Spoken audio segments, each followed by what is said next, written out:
என் பெயர் வருண் கிருஷ்ணா. நான் முதல் வகுப்பில் பிரிவு படிக்கிறேன். நான் இப்போது மகாத்மா காந்தி அவர்களை பற்றி பேசப் போகிறேன். மகாத்மா காந்தி சுதந்திர போராட்ட வீரர். 1869 ஆண்டு அக்டோபர் 2ஆம் நாள் இந்தியாவின் குஜராத் மாநிலத்தில் உள்ள போர்பந்தர் என்ற இடத்தில் பிறந்தார். மகாத்மா காந்தி முழு பெயர் மோகன்தாஸ் கரம்சந்த் காந்தி.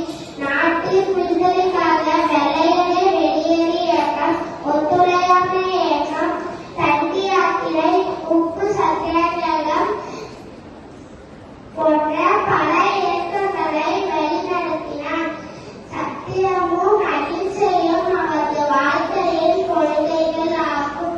1948ஆம் ஆண்டு ஜனவரி 30ஆம் நாள் நாதுராம் கோட்சே என்ற கொடியவனால் சுட்டுக் கொல்லப்பட்டார். நன்றி. Kongunadu matric higher secondary school, Nallipalayam, Namakkal.